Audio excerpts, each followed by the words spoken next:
Here is a complete rewrite of your script. I have retained every plot point, character name, and sequence of events exactly as you requested.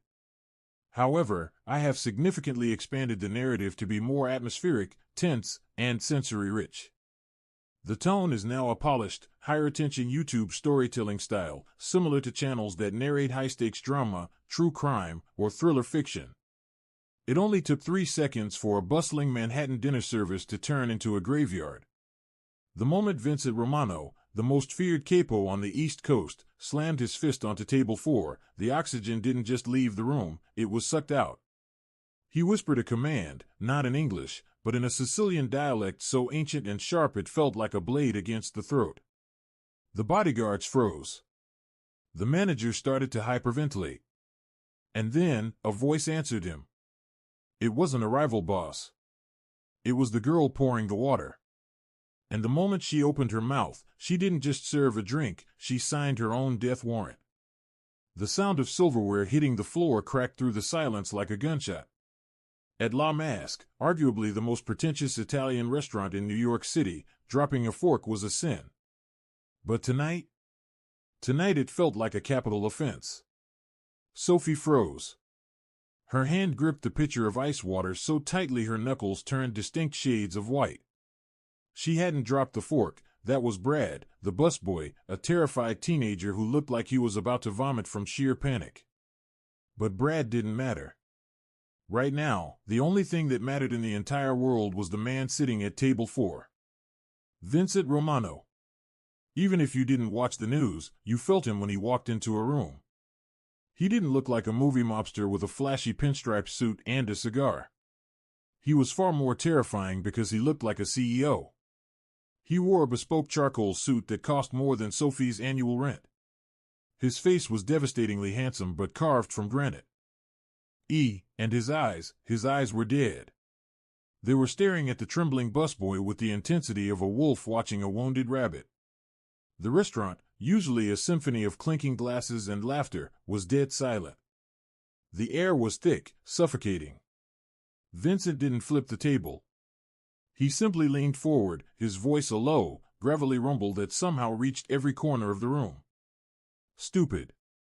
This boy is useless. Throw him out before I slaughter him right here. It was Sicilian, but not the textbook Italian taught in universities. It was the old tongue. The language of the hills, of blood feuds and rocky soil. A dialect specific to the western region of Sicily, thick and impenetrable to the untrained ear. The manager, Mr. Henderson, sweating profusely, rushed forward, wringing his hands. Mr. Romano, please. Is everything all right? Can I get you? Vincent ignored him completely. His eyes remained locked on the busboy, his hand sliding slowly across the white tablecloth toward a serrated steak knife. The threat was palpable. Violence was seconds away. The bodyguards were just waiting for a nod. The tension stretched tight as a piano wire, ready to snap and take someone's head off. Sophie didn't think. Her body moved before her brain could scream at her to stop. She stepped into the line of fire, filling Vincent's empty glass with a steady stream of water. Non inutile, Don Vincenzo, she said softly. Her voice was steady, her accent flawless, matching the specific cadence of his own dialect. Asulu scantatu. You scanta fa tremari amanu, ma non lucori. He is not useless, Don Vincenzo. He is just scared. Fear makes the hands shake, but not the heart. The silence that followed was heavier than before. It was absolute. Vincent Romano stopped. His hand froze inches from the knife. Slowly, agonizingly slowly, he turned his head. For the first time all night, the room seemed to vanish. The terrified busboy, the sweating manager, the armed guards, they all blurred into the background.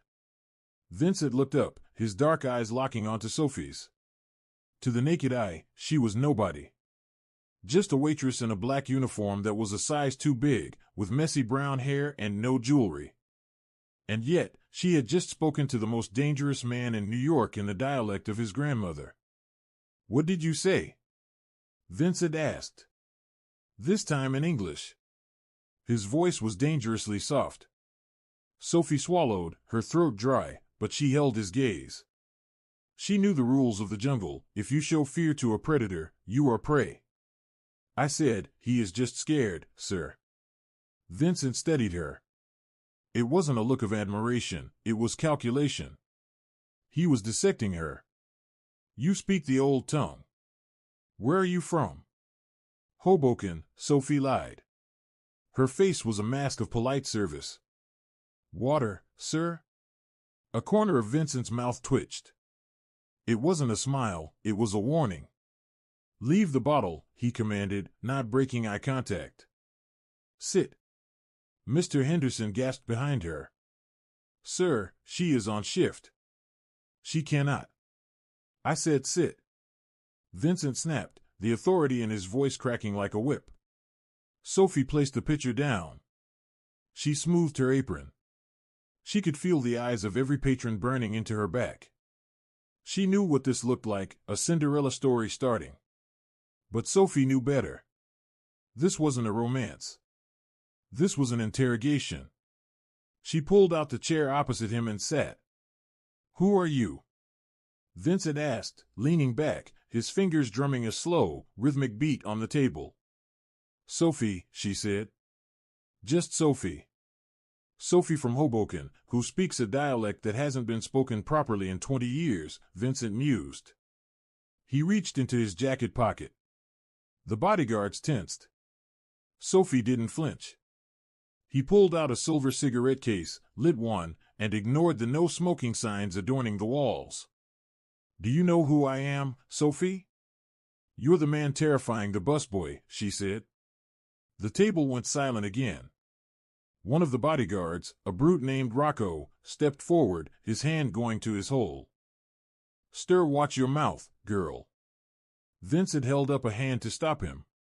He took a drag of the cigarette, the blue smoke curling around his face. You have courage, or you are stupid. I haven't decided yet. I just want to finish my shift, Sophie said. And I'd like Brad to finish his without getting hurt. Vincent laughed. It was a dry, humorless sound. You think you can save him? I think, Sophie said, leaning in slightly, switching back to the Sicilian dialect, a king does not need to kill a servant to prove his strength. Vincent's eyes narrowed. The air between them crackled with electricity. He stared at her for a long, agonizing minute. Then, abruptly, he stood up. He reached into his pocket, pulled out a stack of $100 bills, and threw them onto the table. Dinner is over. He looked at Sophie one last time. You're right. A king doesn't kill servants. He leaned down, his lips brushing her ear. But he does capture queens. Don't leave town, Sophie. And with that, he turned and marched out, his entourage sweeping behind him like a dark storm. Sophie sat alone at the table, the scent of his expensive cologne and stale tobacco smoke lingering in the air. Her hands, which she had kept perfectly still under the table, were now trembling uncontrollably. She knew one thing for certain, her life as a simple waitress was over. Sophie didn't go straight home. She couldn't. After the incident, Mr. Henderson had practically pushed her out the back door, terrified that she was a lightning rod for the Mafia. He was right. She walked quickly through the rainy streets of Manhattan, her sneakers splashing in puddles. She kept her head down, checking her reflection in shop windows, not to fix her hair, but to see if she was being shadowed.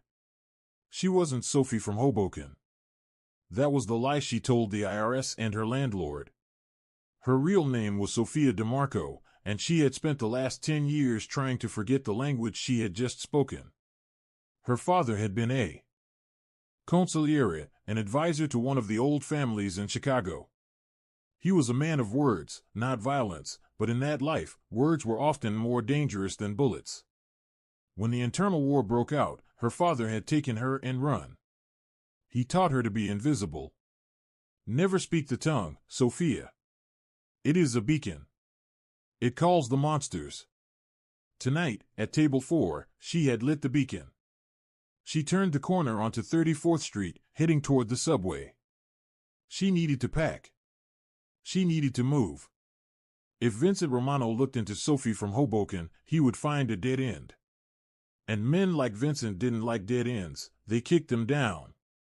A black SUV slowed down beside her. Sophie's heart hammered against her ribs. She gripped her purse, her fingers finding the small canister of pepper spray attached to her keys. Stupid, she thought. Pepper spray against the Romano crime family? You might as well use a water gun. She walked faster. The SUV matched her pace. The window rolled down. Get in, Sophie, a voice said. It wasn't Vincent. It was the brute from the restaurant, Rocco. I'll walk. Thanks, she said, not stopping. That wasn't a request, Rocco said. Ahead of her, 2 car doors opened. 2 men in suits stepped out, blocking the sidewalk. They weren't holding guns, but the way they stood, feet apart, hands ready, told her running was not an option. Sophie stopped. She took a breath, channeling the cold calm her father had drilled into her. Am I being arrested? You're being invited, Rocco said from the car. The boss wants to finish the conversation. It's 2 a.m. The boss is a night owl. Sophie looked at the street. It was empty. No witnesses. If she screamed, they would just shove her in. If she fought, she'd lose. Cooperation was the only play that bought her time. Fine, she said, chin high. But if I'm not home by 3 o'clock to feed my cat, he gets very cranky. Rocco actually smirked. Get in. She slid into the back seat. The leather was soft, smelling of mint, but the door locked with a heavy thud that sounded like a prison cell closing. They drove in silence. Sophie watched the city blur by, trying to memorize the route. They weren't heading to a warehouse or a dock. They were heading uptown, to the Upper East Side. The car pulled up to a townhouse that looked more like a fortress, wrought iron gates, security cameras blinking red, and stone lions guarding the entrance. Rocco escorted her into a foyer that was bigger than her entire apartment. Marble floors, a crystal chandelier that looked like a weeping willow made of diamonds, and art on the walls that definitely wasn't from IKEA. Library, Rocco muttered to the guards. They led her down a hallway lined with portraits of stern-looking men. She recognized a few from her father's history lessons. The Romanos had been in power since Prohibition. They weren't just a gang, they were a dynasty. The library doors opened. It was a dimly lit room smelling of old paper and whiskey. A fire crackled in the hearth. Vincent was standing by the window, looking out at the rain-slicked street. He had taken off his jacket and rolled up his sleeves, revealing forearms corded with muscle and a tattoo of a cross on his right wrist. You didn't run, he said, not turning around. I didn't have much of a choice, Sophie replied, standing near the door. Your gorillas are very persuasive. Vincent turned. The firelight cast shadows across his face, making his cheekbones look sharper, his eyes darker. Rocco is blunt, but effective. He walked over to a wet bar and poured 2 glasses of amber liquid. Bourbon. Rare breed. Drink. Sophie hesitated. I don't drink on the job. You aren't on the job, Sophie. You were fired. Sophie blinked. What? Mr. Henderson called me 10 minutes after I left.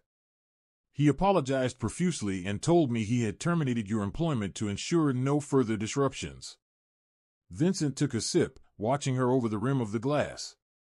You're unemployed. So drink. Sophie felt a flash of anger. That job was terrible, but it paid the bills. You got me fired. I saved you the trouble of quitting, Vincent said calmly. Because you work for me now. Sophie laughed, a short, incredulous sound.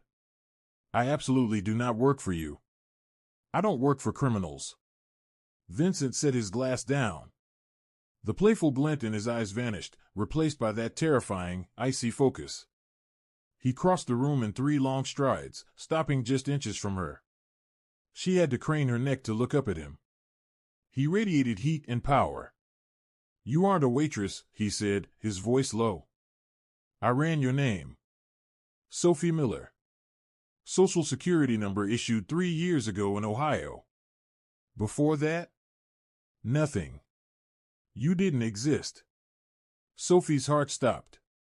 He's fast. You speak a dialect of Sicilian that is only spoken in the western provinces, specifically by families involved in Cosa Nostra, Vincent continued, stepping closer, forcing her to back up until she hit the heavy oak desk. You carry yourself not like a servant, but like someone who expects to be obeyed. You aren't afraid of me, which means you've seen worse than me. He placed his hands on the desk on either side of her, trapping her. So, I will ask you one more time. Who sent you? Are you a spy for the Moretti family? Or are you the feds? Sophie looked into his eyes. She saw the danger there, but she also saw something else, paranoia. He was a king on a throne of knives, waiting for the blade that would end him. I'm not a spy, she whispered. And I'm not a federal. Then who are you? I'm the girl who just wants to go home. Wrong answer, Vincent growled. Suddenly, the library door burst open. Rocco rushed in, his face pale. Boss. We have a problem. Vincent didn't move away from Sophie. I'm busy. It's the warehouse in the Bronx, Rocco said, his voice urgent. It's burning. And they found a message painted on the door. Vincent finally pulled back, the spell breaking. What message? It's in Italian, Rocco said, glancy. Aimed nervously at Sophie. We can't read it. It's that old slang again. Vincent swore under his breath. He looked at Rocco, then back at Sophie. A dark, calculating smile spread across his face. Well, Vincent said, grabbing his jacket. It looks like you start your new job tonight, Sophie. I'm not going with you, she protested. Vincent grabbed her wrist. His grip was iron, but not painful, just possessing. You want to prove you aren't a spy? Then you come and translate. If you lie to me, I kill you. If you tell the truth, well, we'll discuss your severance package. He pulled her toward the door. Welcome to the family, Tesoro. The drive to the Bronx was a blur of rain-slicked asphalt and tension so thick it could choke you. Vincent didn't speak. He spent the entire ride on his phone, typing furiously, his face illuminated by the cold blue light of the screen. He looked less like a mob boss and more like a general commanding a losing army. Sophie sat pressed against the door, her mind racing. She was running through every possible scenario. If the message at the warehouse was standard gang graffiti, she could fake a translation. She could say it meant death to the Romanos and be done with it. But if it was specific, if it was that dialect. The car screeched to a halt. Stay close to me, Vincent ordered, opening the door. The smell hit her first, acrid burning rubber and wet ash. The warehouse was a skeletal beast against the night sky, flames licking at the roof despite the heavy rain. Fire trucks were there, but the crews were standing back, blocked by a wall of black SUVs and men in suits. The police were nowhere to be seen. The Romanos clearly owned the precinct. Rocco opened an umbrella over Vincent, but the boss pushed it away. He walked straight toward the loading dock doors, his expensive shoes crunching on broken glass. Sophie followed, flanked by 2 guards. There, Rocco pointed. The main metal rolling door had been warped by the heat, but the brick wall next to it was intact. Spray-painted in jagged, dripping red letters was a message. It wasn't just Italian. It wasn't even standard Sicilian. It was the cryptic rhyming slang of the 'Ndrangheta, the Calabrian Mafia, but twisted with the specific dialect of the western hills of Sicily. It was a hybrid code used by only one clan. The clan her father had fled from. Sophie felt the blood drain from her face. Her knees went weak. Lu sangu kayama lu sangu. La pixarita tunao a casa. Vincent stared at it. He looked at his men. Well? What does it say? One of the lieutenants, a man named Paulie, shifted uncomfortably. It says something about blood, boss. Blood calls blood. But the second part. Pixarita? Is that little picture? Vincent turned to Sophie. His eyes were dark voids in the flickering firelight. Tell me. Sophie's heart hammered against her ribs. She knew exactly what it meant. Blood calls for blood. The little girl has returned home. They knew. Somehow, they knew she was in New York. The incident at the restaurant hadn't just alerted Vincent, it had alerted the ghosts of her past. If she told Vincent the truth, that the message was about her, he would realize she was the target. And men like Vincent Romano didn't keep targets around. They used them as bait. She had to lie. But it had to be a perfect lie. It's a threat, Sophie said, her voice trembling slightly. She didn't have to fake the fear. I gathered that, Vincent snapped. Translated word for word. It says, blood calls for blood. The debts are coming home. Vincent narrowed his eyes. Debts? Pixarita means debts? In the dialect of the Trapani coast, yes, Sophie lied smoothly. It's a slang term for small debts that grow large over time. Like interest. Vincent studied the graffiti. Then he turned his gaze to her. He looked for the twitch in her eye, the sweat on her brow. Sophie held his stare, channeling every ounce of defiance she had left. Trapani, Vincent muttered. I have no business in Trapani. The Moretti family operates out of Naples. Maybe you have a new enemy, Sophie suggested quietly.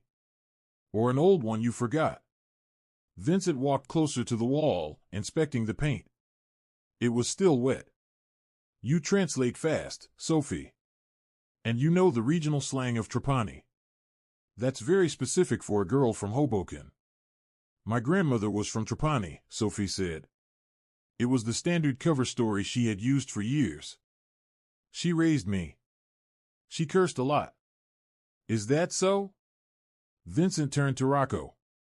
Take a picture. Send it to the archives. Cross-reference with every known associate from the Trapani region in the last 20 years. He turned back to Sophie. And you? You're coming with me. I did what you asked. Sophie pleaded, rain plastering her hair to her face. I translated the message. Let me go. You translated words, Vincent said, stepping into her personal space, shielding her from the wind with his broad body. But you didn't explain the context. Why would a Trapani clan attack a Romano warehouse? We have a truce. I don't know the politics. I'm a waitress. No. Vincent grabbed her chin gently, tilting her face up to the light. His thumb brushed against her jawline. The touch was electric, startling them both. You are a puzzle. And I don't leave puzzles unsolved. Especially when they show up on the night my warehouse burns down. A loud explosion from inside the warehouse shattered the moment. Glass rained down from the skylights. Boss! We gotta move! Rocco shouted. Fire marshal is threatening to call the National Guard if we don't clear out. Vincent didn't let go of her arm. To the penthouse. No one goes home tonight. But my cat, Sophie started. Rocco will feed your damn cat. Vincent growled. He dragged her back toward the SUV. Get in the car, Sophie. Before I decide to leave you here for the fire marshal to interview. As the car pulled away, Sophie looked back at the burning building. The red letters seemed to glow in the darkness. The little girl has returned home. She wasn't safe. Not from the fire, not from the people who lit it, and certainly not from the man sitting next to her, who was currently watching her with a mixture of suspicion and a hunger she was terrified to name. The Romano stronghold wasn't just a penthouse, it was the top 3 floors of a skyscraper overlooking Central Park. It was a fortress of glass and steel, floating above the city like a detached god. The elevator ride was silent. Sophie stood in the corner, hugging her arms around herself. She was cold, wet, and exhausted. Her uniform smelled like smoke. When the doors opened, she expected a dungeon. Instead, she stepped into a living room that was larger than most hotel lobbies, white marble floors, floor-to-ceiling windows, and modern art that looked like splashes of violence on the pristine walls. "Rocco, lock down the perimeter," Vincent ordered, tossing his wet jacket onto a leather sofa worth more than Sophie's life. "No one in or out without my direct authorization. That includes my brother." "Yes, boss." Rocco nodded at Sophie. "What about her?" "She stays in the guest wing." "Put a guard on the door." "I'm a prisoner?" Sophie asked, her voice echoing in the vast space. Vincent walked over to a wet bar and poured a glass of water. He turned, offering it to her. "You are a guest who is not allowed to leave. There is a distinction." "Not legally," Sophie snapped, taking the water because she was parched. "The law doesn't apply this high up," Vincent said calmly. He unbuttoned his cuffs, rolling up his sleeves again. He looked tired. The facade of the invincible Don was slipping, revealing a man carry. The weight of an empire. "You need dry clothes. There's a robe in the bathroom. Shower. Then come out. We need to eat." "I'm not hungry." "I didn't ask if you were hungry. I said we need to eat." Sophie glared at him, but she turned and marched down the hallway he pointed to. The guest suite was luxurious, a king-sized bed, a bathroom with a soaking tub, and a view of the skyline that was breathtaking. She went into the bathroom, locking the door. She turned on the shower to mask the sound, then immediately pulled out her burner phone, a tiny device she kept hidden in her sock. She dialed a number she hadn't called in 4 years. It rang once. Twice. "Speak," a distorted voice answered. "It's me," Sophie whispered, tears stinging her eyes. "They found me. The Vanzetti clan. They burned a Romano warehouse and left a message for me." There was a long silence on the other end. "Did Romano see it?" "Yes. But he doesn't know it was for me. I lied to him. I told him it was about debts. Romano is smart, Sophia. He will figure it out. You need to get out of there." "I can't. He has me in his penthouse. He thinks I'm a spy or something else. He won't let me leave.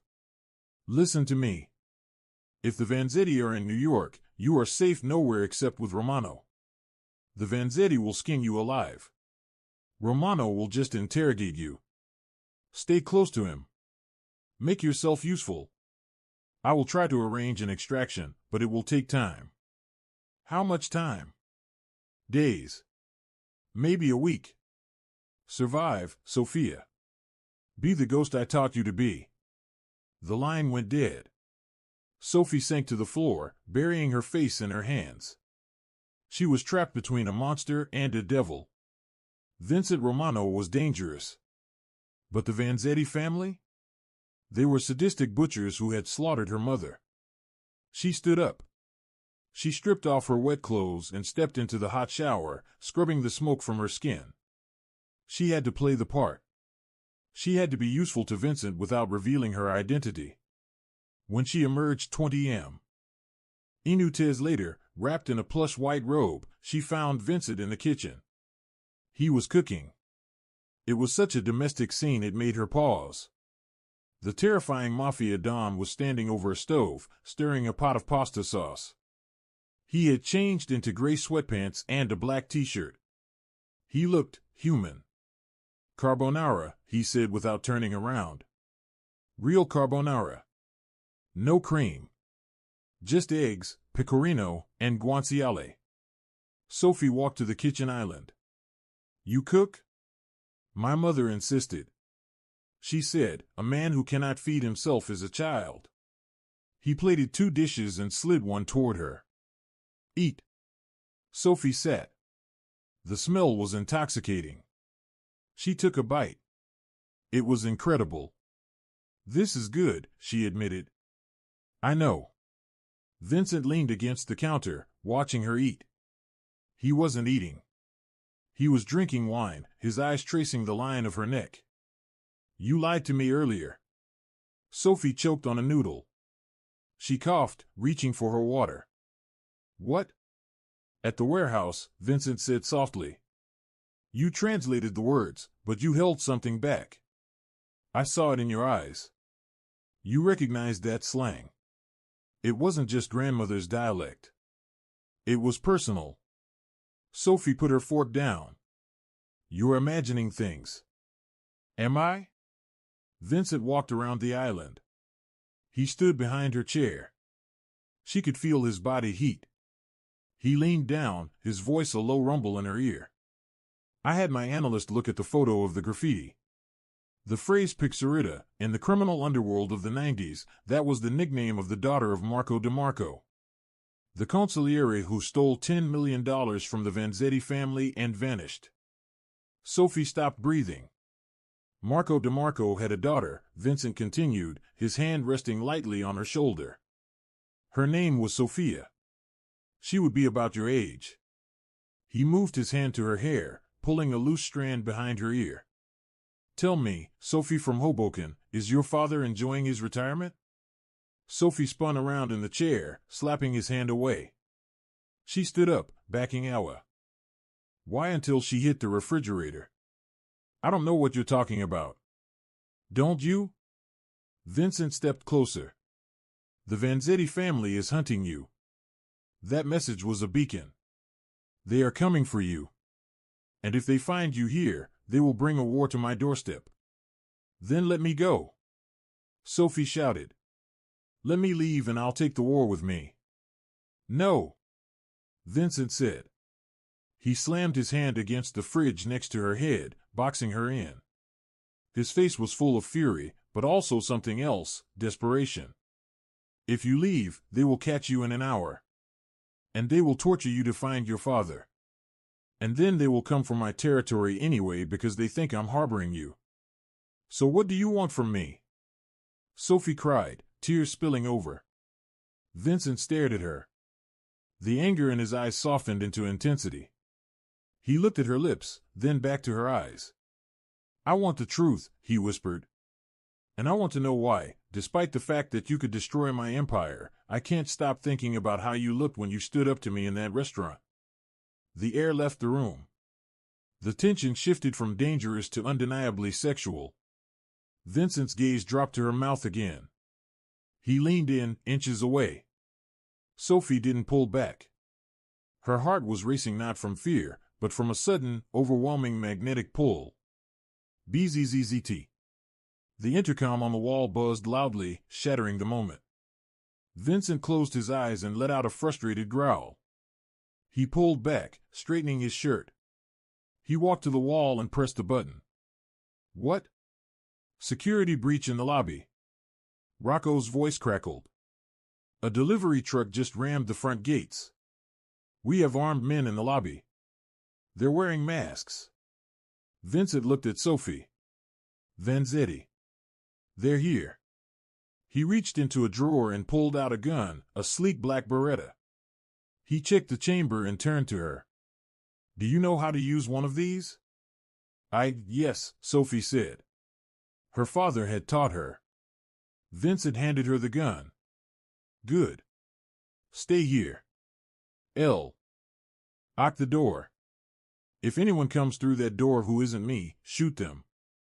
Where are you going? To kill them, Vincent said calmly. Welcome to the first date, Sophie.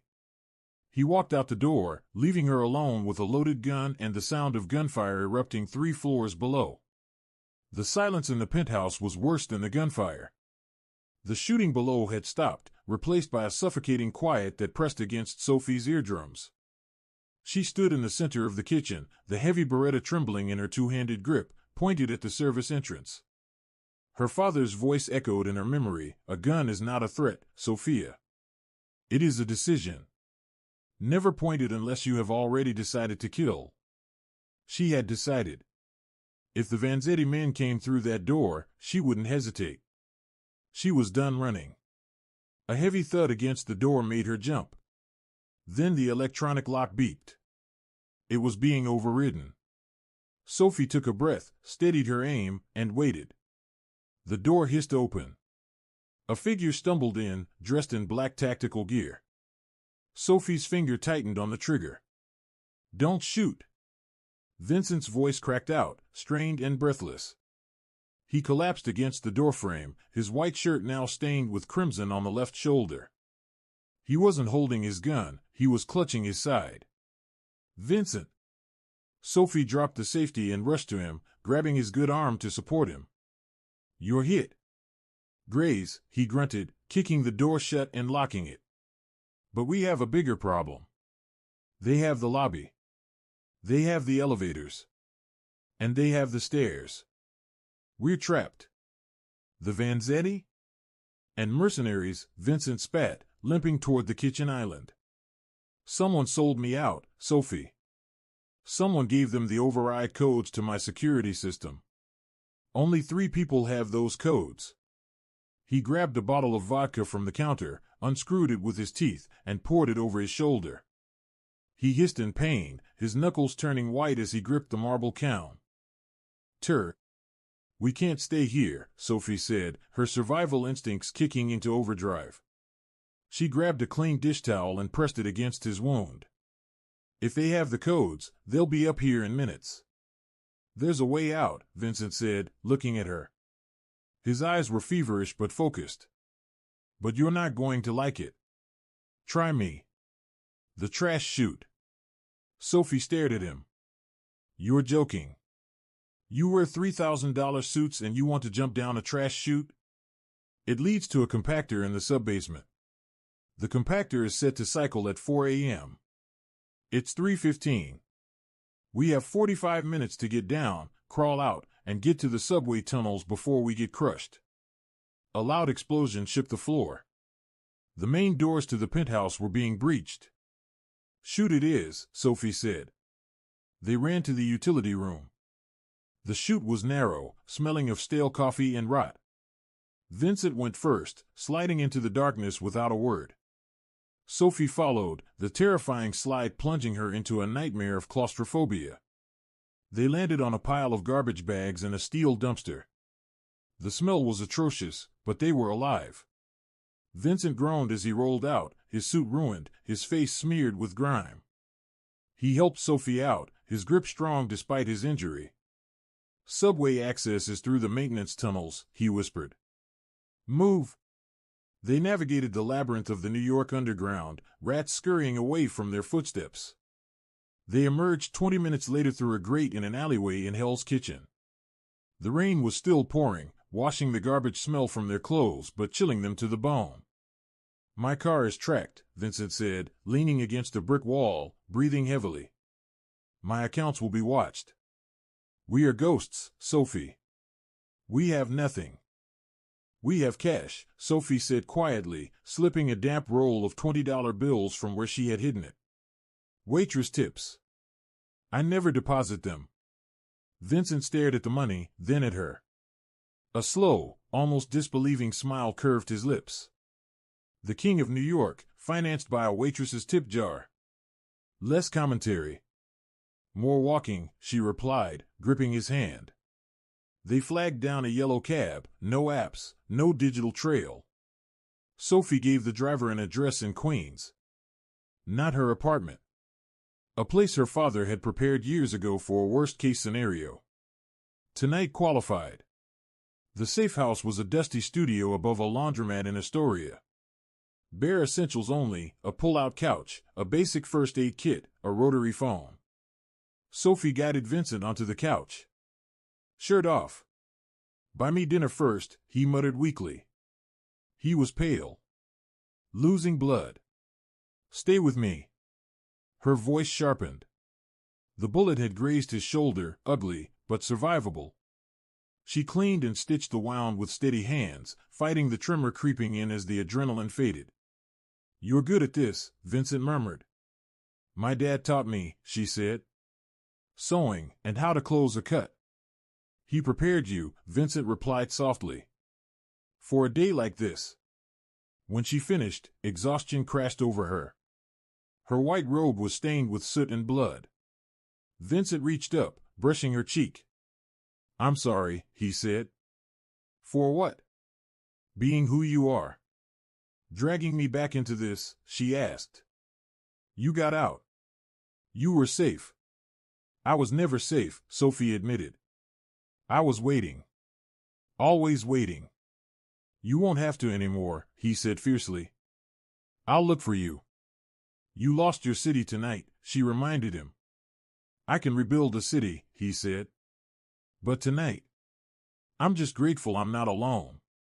He kissed her, desperate, raw, two survivors choosing each other over the chaos closing in. For a moment, titles disappeared. There was no kingpin, no waitress. Just two people refusing to fall alone. Morning came with weak light through dusty blinds. Sophie woke to the smell of cheap coffee. Vincent stood by the window in an ill-fitting tourist t-shirt, scanning the street. We have a problem, he said. My brother's dead. Dominic. And it was an inside job. The name Polly hung heavy between them. Why? Sophie asked. Power, Vincent said coldly. Fear. The promise of a crown. He knew where Polly would be, at a container yard in Red Hook, securing what he thought was his new empire. It's a trap, Sophie said. Yes, Vincent replied. But not for us. The Red Hook yard stretched like a maze of steel corridors. Sophie walked down the center aisle alone, hands raised. Polly stepped out with armed men flanking him. Where is he? Polly demanded. He's hurt, Sophie called back. He wants answers. Polly sneered. There are no answers.